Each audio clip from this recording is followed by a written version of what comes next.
Olá, meus amigos, tudo bem com vocês? Alegria estar mais uma vez para juntos estarmos meditando na palavra do Senhor e dando continuidade à nossa série no livro do Peregrino. Meu nome é Eduardo, canal Refletindo a Mente de Cristo. Refletir a Mente de Cristo, esse é o meu objetivo aqui nesse canal.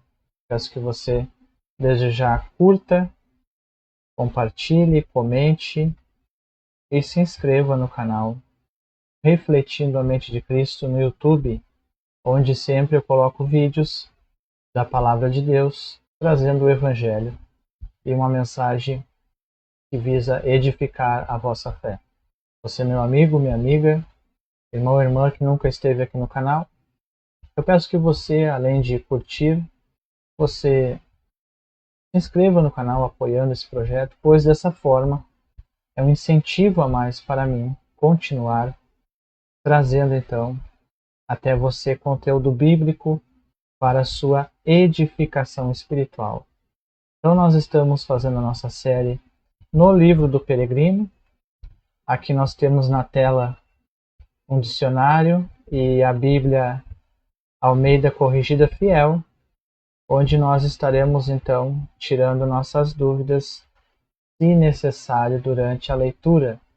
Então vamos dar continuidade à nossa leitura. Estamos no capítulo 8, onde os peregrinos chegaram ao Vale Encantado, um local que eles haviam sido avisados pelos pastores que eles passariam.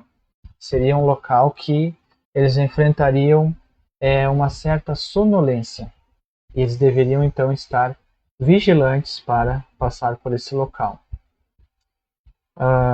Quando eles chegaram nesse local, começaram a se sentir apáticos e sonolentos. Esperançoso, estou com tanto sono que mal consigo manter os olhos abertos. Vamos nos deitar e tirar um cochilo. Cristão, não podemos, pois se dormirmos aqui, talvez não acordemos novamente. Esse Vale Encantado é um local que representa momentos em que o cristão deseja parar um pouco de ter o seu costume diário de vida de oração, de leitura da palavra, e por causa daquilo que ele está vivenciando, um tempo de refrigério, um tempo tranquilo, muitas coisas boas estão acontecendo na sua vida, e ele é levado então a descansar, a deixar de vigiar, digamos assim, com a sua vida em Cristo. E nessa forma, nessa falta de constância na vigilância, ele acaba sendo levado a uma sonolência, um estado de letargia espiritual. E isso para o cristão é muito perigoso, porque ele pode realmente se desviar da fé, né? Poderá então fracassar na sua jornada. Então é muito perigoso, e é o que John Bunyan está nos dizendo aqui, está tentando demonstrar aos seus leitores nessa parte do livro. Esperançoso, por que, meu irmão, não podemos dormir?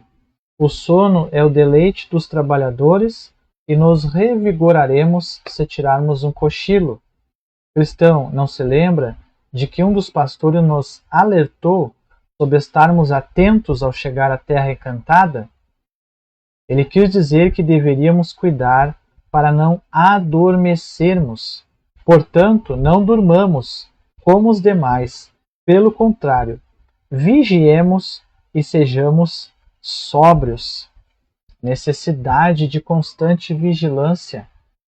O cristão precisa estar com ela sempre em seu coração. A constante vigilância, é claro, somente com a graça do Senhor e o seu favor, para que o cristão possa realmente vigiar, né? Nós, de nós mesmos, humanamente falando, nós acabamos mesmo passando por situações em que nós não vigiaremos por causa da nossa fraqueza humana. Os discípulos estavam com Cristo no Vale do Getsêmani. Cristo pediu para eles ficarem ali e vigiarem, e eles adormeceram. Estavam tomados de uma profunda tristeza, diz a Bíblia. Acabaram adormecendo. Somente a graça do Senhor para nos ajudar. Se os discípulos que faziam parte ali do colégio apostólico adormeceram, o que dirá eu e você? Então, 1 Tessalonicenses capítulo 5, verso 6.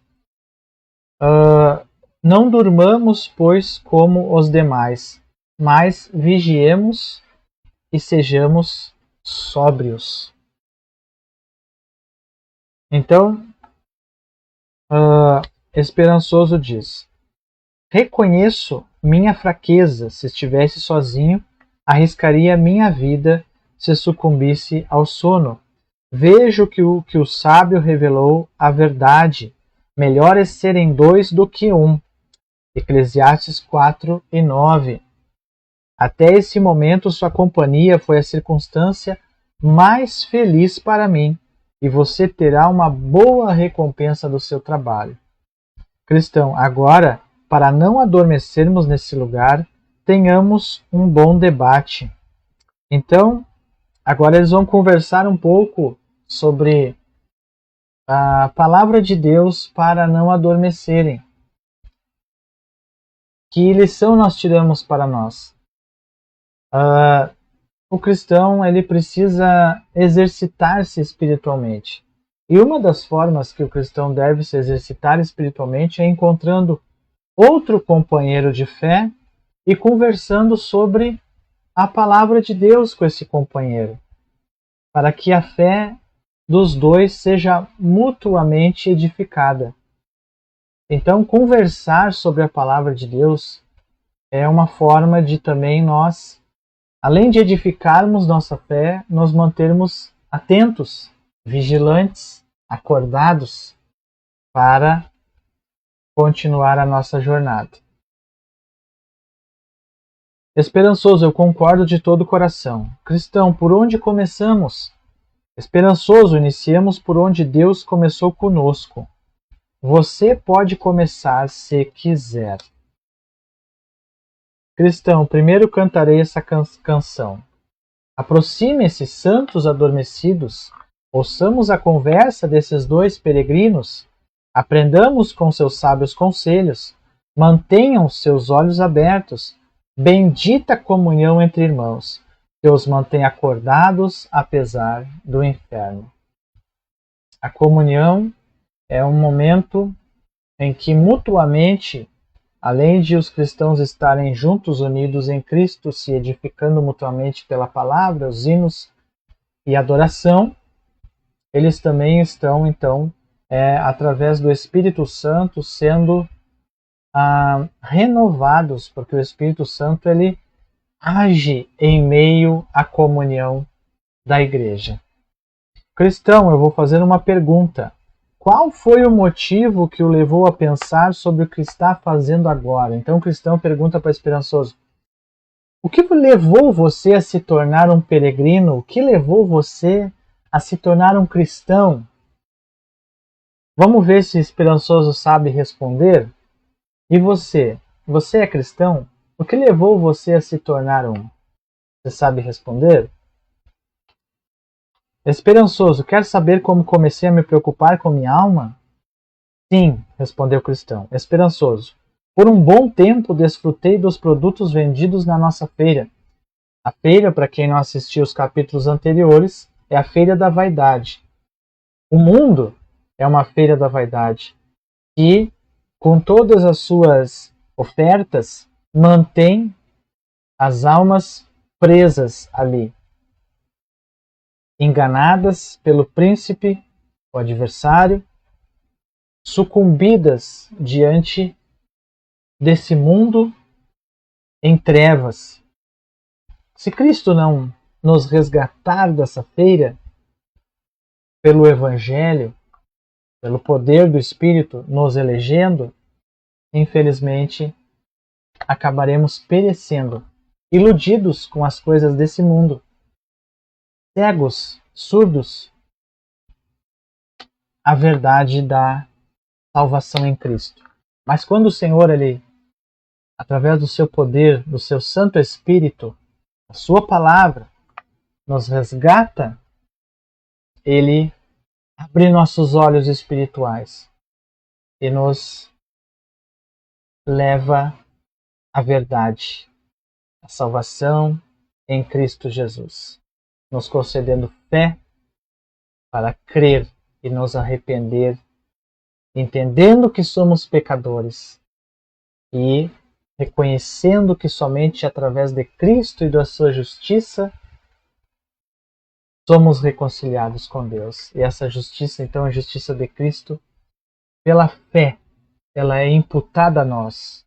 Recebemos vestes brancas, vestes de justiça.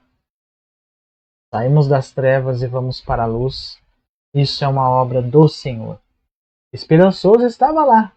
Vamos ver o que ele diz? Lá na Feira da Vaidade.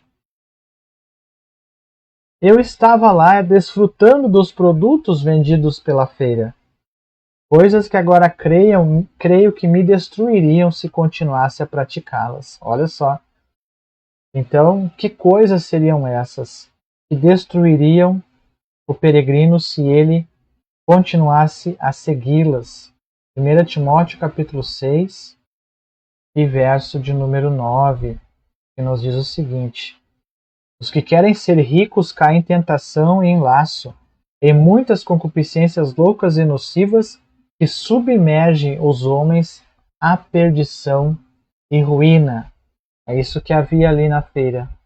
Essas coisas nocivas, a ganância, a cobiça, coisas que prendem a alma do homem, levam ele à destruição e à perdição. Todos os tesouros e riquezas do mundo eram essas coisas.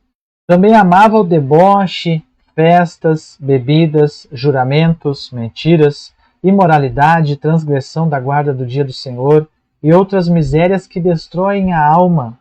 Mas ao ouvir e considerar as coisas divinas que aprendi com você e com um amado fiel, que morreu na feira das vaidades por causa da sua fé e bondade, descobri finalmente que o fim dessas coisas é a morte. O salário do pecado é a morte. Por essas coisas, a ira de Deus vem sobre os filhos da desobediência. Cristão, você se converteu imediatamente?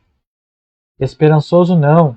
A princípio não estava disposto a reconhecer o mal do pecado e a condenação que resulta dele. Em vez disso, quando minha mente foi tocada pela palavra, tentei fechar os olhos contra a luz. Cristão, mas o que o levava a manter essa atitude antes de o abençoado Espírito de Deus começar a agir em seu coração? Esperançoso, bem, primeiro, eu não sabia que era a obra de Deus agindo em mim. Nunca percebi que Deus inicia a conversão de um pecador despertando-o no pecado. Como Deus inicia a conversão de um pecador? Abrindo os olhos dele para que ele é um pecador. A pessoa que ainda não reconhece que é um pecador, que ela ainda não reconhece que está perdida em seus delitos e pecados, infelizmente, ainda não foi iniciado nela o plano da salvação. Quando Deus ele inicia o plano da salvação na vida de alguém, o chamado, a primeira coisa, essa pessoa entenderá que é um pecador miserável e que vai para o inferno. E ela não tem condições de se salvar pelos seus próprios méritos e que existe um justo juiz, Deus, que julgará um dia ela. Então essa é a obra inicial na vida de uma alma, a ser levada por Deus a entender que é um pecador. Bem, eu não sabia que era a obra de Deus agindo em mim. Não sabia que ele estava me despertando do meu pecado. Nunca percebi que Deus estava fazendo isso ainda. Não havia percebido. Segundo, o pecado era atrativo e eu não queria abandoná-lo. Terceiro, não sabia como me afastar das minhas antigas amizades, pois a sua presença e ações eram desejáveis para mim.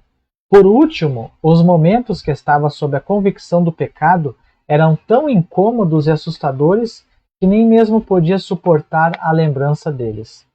Cristão, houve momentos em que você não se preocupava? Esperançoso? Sim. Mas quando me assombravam novamente, ficava pior que antes. Então tinha momentos que ele era levado a não se preocupar com ele ser pecador, ele estar condenado. E ele tentava fugir. Mas quando voltava aos pensamentos era pior que antes.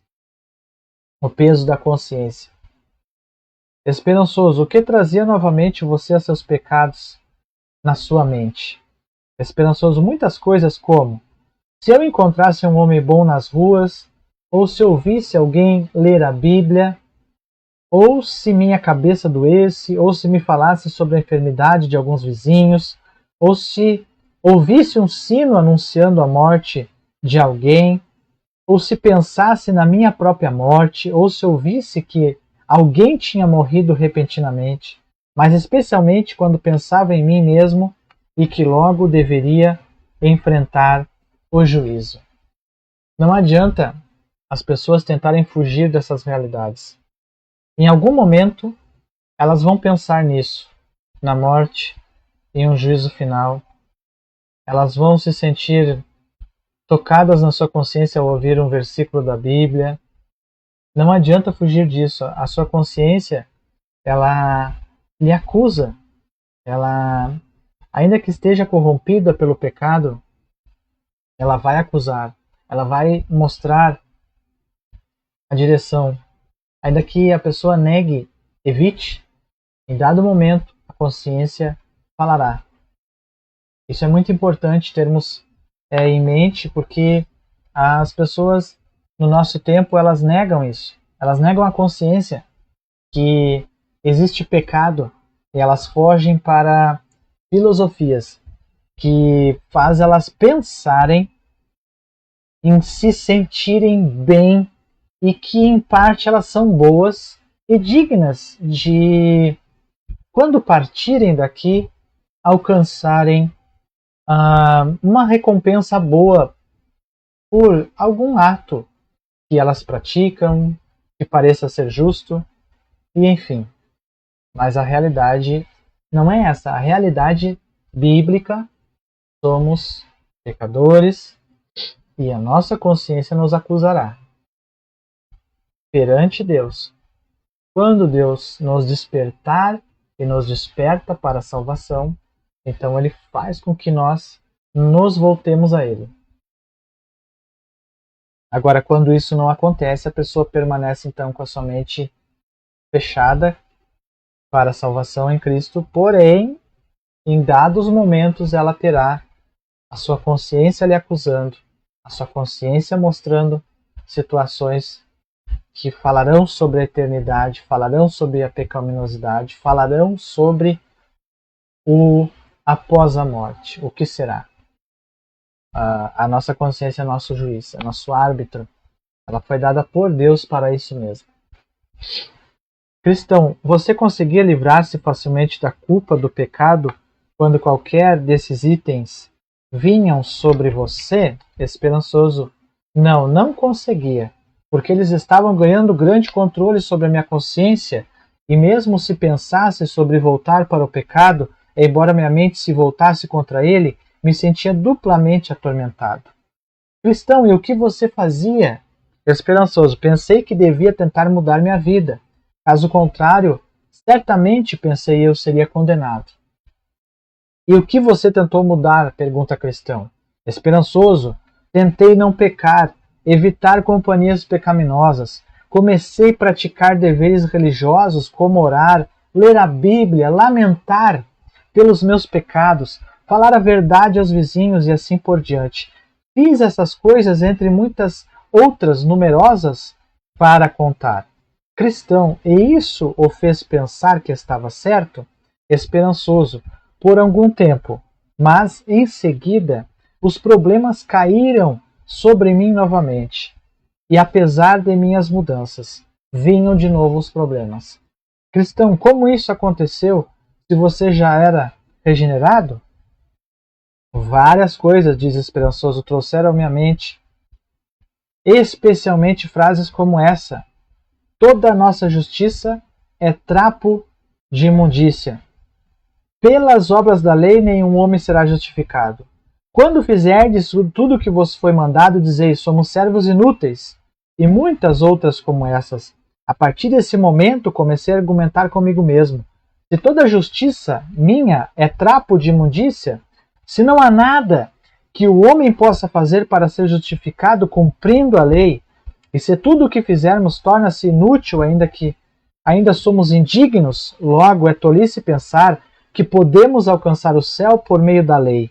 Ademais, pensei, se um homem tem uma conta devedora numa loja, mesmo se fizer novas compras e pagar por elas, mas não saldar a dívida antiga, o lojista ainda poderá processar e enviá-lo à prisão até que pague seu débito. Então, esperançoso primeiro, quando a sua consciência não parou de o acusar, ele resolveu se tornar, então, um homem correto e seguir a religiosidade através da lei. Então ele procurou falar a verdade, ele procurou, como ele falou aqui, praticar deveres religiosos. Ele começou a orar, ler a Bíblia, lamentar pelos pecados. Ele se torna um religioso. Ele se tornou, então, alguém que cumpria a lei, cumpria os mandamentos,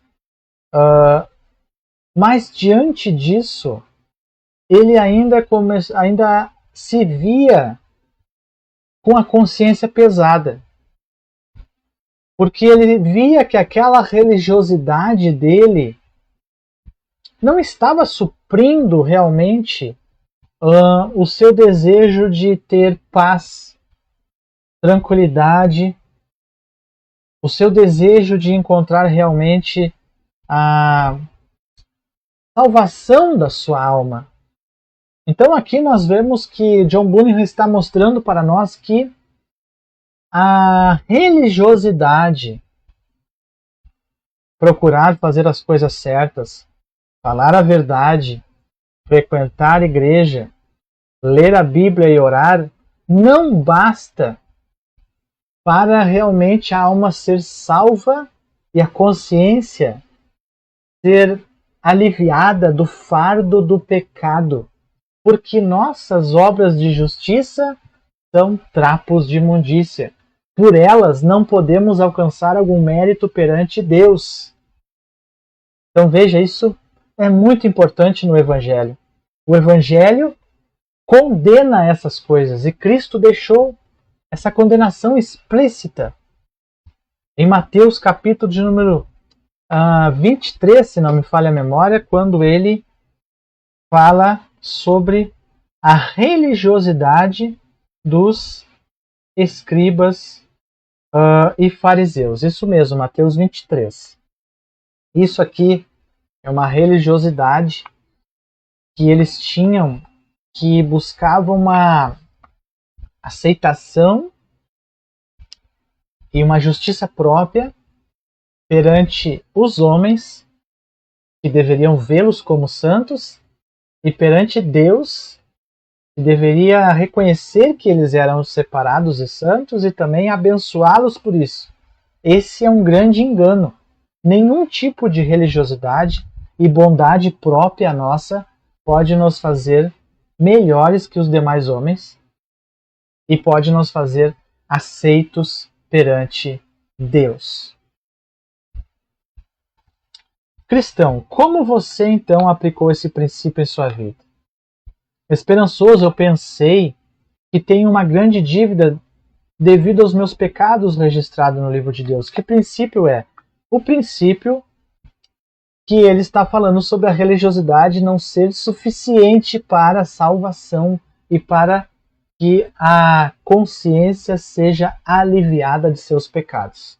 Ok? Então, disso que ele está falando. Qual é o princípio, então, que levou ele a entender que a religiosidade não era suficiente para ter seus pecados realmente perdoados, ser aceito por Deus e a sua consciência também ser uma consciência aliviada, o seu fardo do pecado ser aliviado? O princípio é que pensei que tenho uma grande dívida devido aos meus pecados registrado no livro de Deus, e minha atual transformação não pagará aquela dívida. A transformação atual dele era uma transformação do esforço próprio dele. Ele se tornou um religioso pelo esforço próprio dele.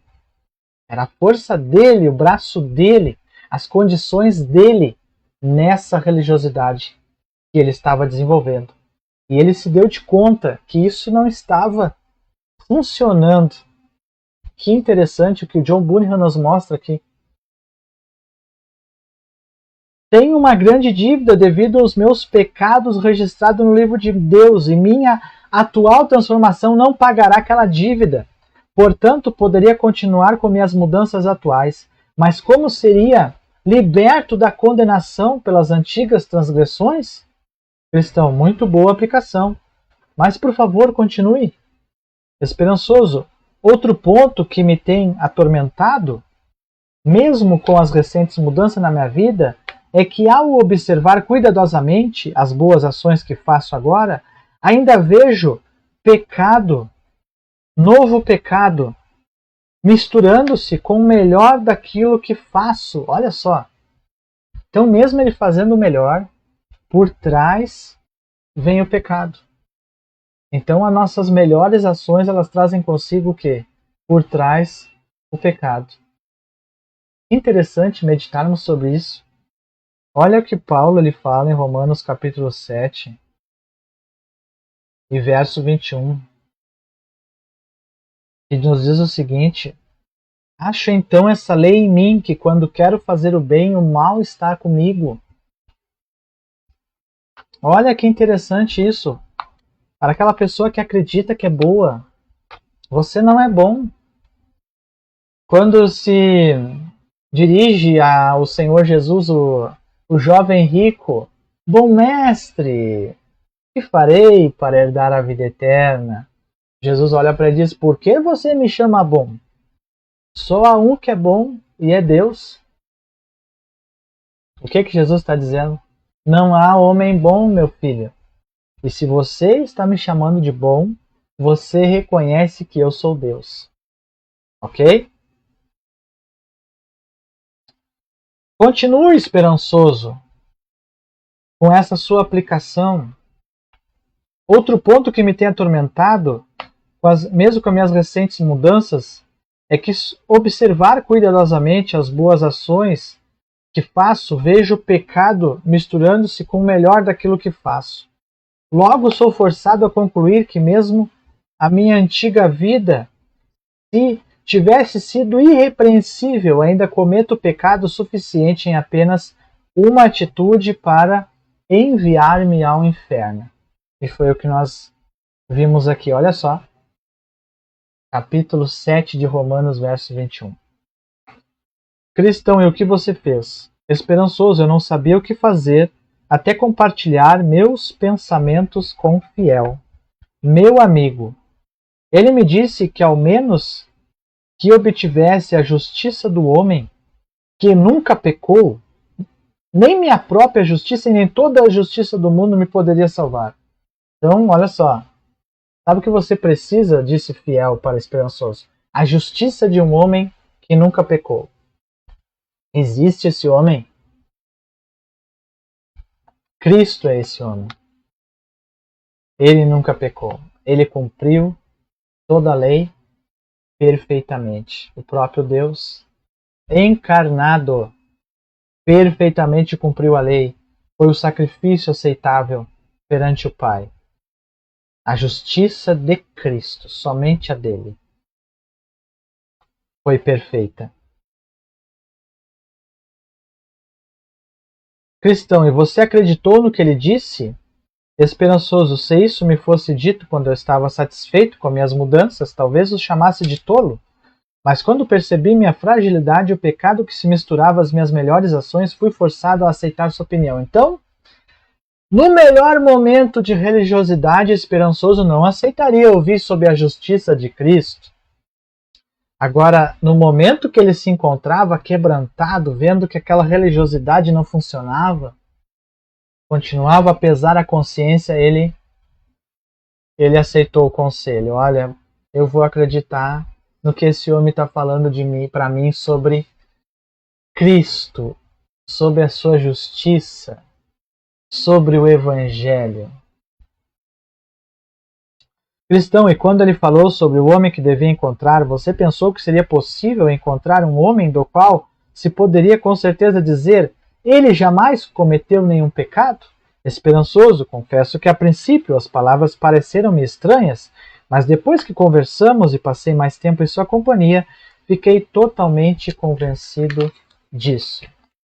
Cristão, você perguntou quem era esse homem e como poderia ser justificado por ele? Esperançoso, sim. Ele disse que era o Senhor Jesus, que está ao lado direito do Altíssimo. Você deve ser justificado por ele, confiando somente no que ele fez durante sua vida na terra e seu sofrimento na cruz. Perguntei como a justiça daquele homem poderia justificar outra pessoa diante de Deus. Ele me respondeu que esse homem era o próprio Deus poderoso que desceu do céu e que ele fez o que fez e morreu sobre a cruz não por si mesmo, mas por mim. Se cresce nele, sua justiça seria acreditada à minha conta. Veja só, que pregação do Evangelho aqui. Olha só que maravilha! Você, esperançoso, precisa crer no Filho de Deus que desceu do céu, que cumpriu toda a lei, que foi enviado ao mundo para salvar os homens de seus pecados, porque Deus amou o mundo de tal maneira que deu seu Filho unigênito para que todo aquele que nele crê não pereça, mas tenha vida eterna. Você deve crer nele, no Filho de Deus, na sua mensagem, no Evangelho. Você deve crer no que ele fez por você na cruz do Calvário, cumprindo toda a justiça divina, satisfazendo toda a justiça divina, satisfazendo e aplacando a ira divina que deveria ser derramada sobre a humanidade pecadora que merecia condenação eterna por causa dos seus pecados e delitos, justamente condenados por Deus. Mas agora Cristo, ele maravilhosamente cumpre os requisitos da justiça divina e a ira divina é aplacada, sendo derramada em Cristo Jesus. Deus derrama sua ira que eu e você merecíamos, fiel, sobre seu Filho e seu Filho amado. Ele cumpre a justiça divina. E ele é aceito, Deus aceita o seu sacrifício é perfeito. E dessa forma agora ele vence a morte, ele vence o adversário que nos condenava, e ele agora ressuscita, e ele agora deixa a porta aberta, o caminho e a mensagem para os seus discípulos pregarem, e agora ele está chamando o seu povo, todo aquele que crer e for escolhido por ele será salvo. E ele está agora sentado à destra de Deus Pai para interceder por nós.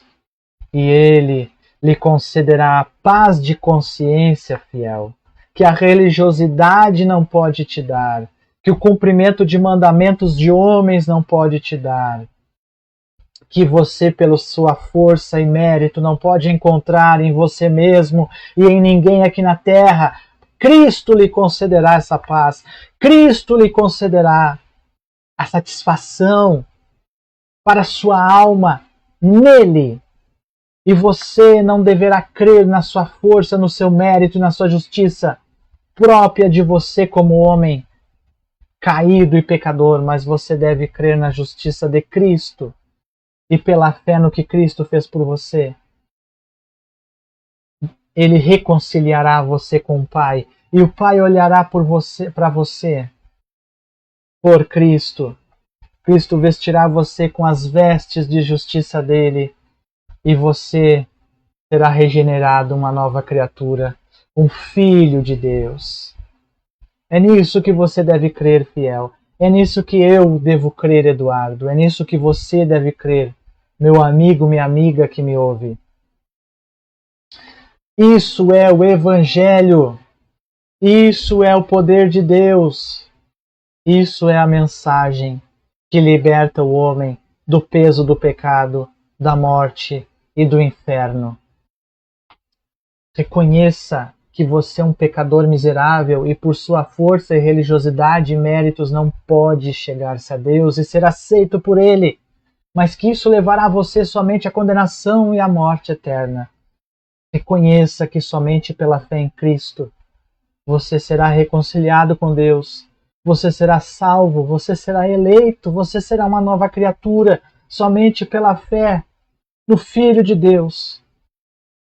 Você será justificado somente pela fé no Filho de Deus, reconciliado com o Pai somente pela fé no Filho de Deus, justificado somente pela fé no Filho de Deus, e justificado você encontrará paz de consciência, o Espírito Santo habitará em sua alma, regenerado você será, uma nova criatura e viverá eternamente como Filho de Deus, no reino de Cristo, para a glória de Deus Pai.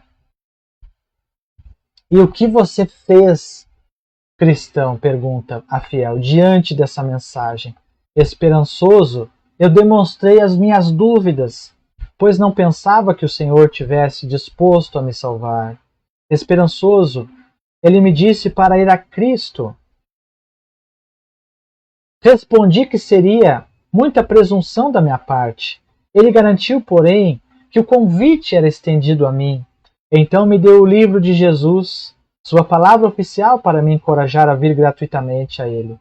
E que cada jota ou tio escrito naquele livro continham mais firmes do que o céu e a terra, as verdades que não passariam. Perguntei-lhe o que deveria fazer quando me aproximasse de Jesus. Ele disse que deveria me ajoelhar e suplicar com todo o coração e alma para que o Pai se revelasse a mim. Em seguida perguntei à fiel como me aproximar dele, e ele me respondeu: vá e o encontrará sentado no trono da graça, propiciatório, e em determinado período do ano, oferecendo perdão àqueles que vão a ele. Quando cheguei, disse-lhe que não sabia o que dizer. E ele recomendou que dissesse: Deus tem misericórdia de mim, pois sou um pecador. Ajuda-me a conhecer e a crer em Cristo, pois entendo que, sem tua justiça e minha fé nessa justiça, estou totalmente perdido, Senhor. Ouvi que és um Deus misericordioso e enviaste teu Filho Jesus para ser o Salvador do mundo. Além disso, estás disposto a doá-lo a um pobre pecador como eu, e sou realmente um pecador. Senhor, usa, portanto, essa oportunidade e magnifica tua graça na salvação de minha alma, por meio de teu Filho Jesus Cristo. Amém. Cristão, você seguiu as instruções de fiel, esperançoso, sim, constantemente. Cristão, o Pai se revelou a você, esperançoso, não, nem na primeira, nem na segunda, nem na terceira, quarta, quinta e muito menos na sexta vez. Cristão, o que você fez? Esperançoso, nada, pois não saberia o que fazer. Cristão, você pensou em parar de orar? Esperançoso, sim, centenas de vezes. E por que não parou? Pergunta cristão. Esperançoso, creio que tudo o que ouvi era verdade. Isso é, que sem a justiça de Cristo nada no mundo poderia me salvar. Portanto, se desistisse de orar, eu morreria. E morreria no trono da graça. Era melhor ficar orando ali. Era melhor ficar clamando ali, que o Pai revelasse o Filho a ele. Em meio a isso, um pensamento veio na minha mente: se tardar, espera, pois certamente virá e não tardará. Continuei orando até que o Pai mostrasse o Filho. Cristão, e como lhe foi revelado, esperançoso, não o vi com meus olhos humanos, mas com os olhos do meu entendimento, ou seja, pela fé. Isso foi o que aconteceu. Certo dia, eu estava profundamente triste, como nunca havia me sentido em toda a minha vida. Essa dor era resultado da visão da magnitude e vileza dos meus pecados. E quando não esperava nada mais do que o inferno e a condenação eterna na minha alma, vi o Senhor olhar do céu para mim e dizer: creia no Senhor e será salvo. Oh, que maravilha! No entanto, respondi: Senhor, sou um grande, muito grande pecador. Ele me falou: minha graça te basta. Eu lhe perguntei: Senhor, o que é ter fé? Então, por meio do verso, aquele que vem a mim não terá fome, aquele que crê em mim nunca terá sede. Reconhecer que crer e vir a ele é a mesma coisa, e que aquele que buscou a salvação por meio de Cristo com todo o coração realmente tinha fé nele, porque ele estava duvidoso quanto à sua fé. As lágrimas me vieram aos olhos e indaguei: Senhor, como um grande pecador como eu pode ser aceito e salvo por ti? Eu ouvi dizer: o que vem a mim de modo nenhum lançarei fora. Então perguntei: Senhor, o que devo pensar quando me aproximar e mostrar que minha fé está em ti? E ele me respondeu: Cristo Jesus veio ao mundo para salvar os pecadores. Ele morreu por nossos pecados e ressuscitou por causa da nossa justificação. Porque o fim da lei é Cristo, para a justiça de todo aquele que crê. Ele nos ama e pelo seu sangue nos libertou dos nossos pecados. Ele é mediador entre Deus e os homens. Ele vive sempre para interceder por nós. Entendi por esses versículos que devo procurar justiça em sua pessoa e o pagamento dos meus pecados por meio do seu sangue. E que ele o fez em obediência à lei do seu Pai, submetendo-se à penalidade do pecado não por si mesmo, mas por todos que aceitarem isso por sua salvação e forem gratos.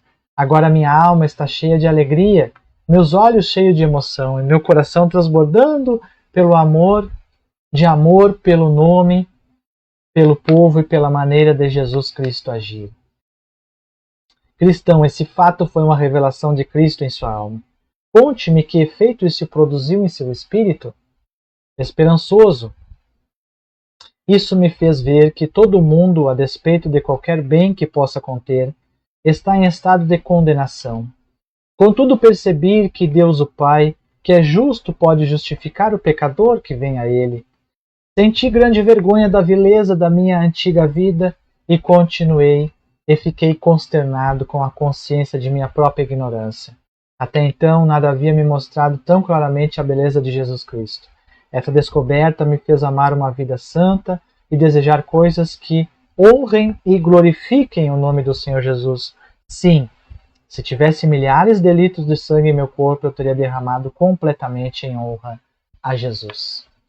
Então, essa foi a experiência de conversão de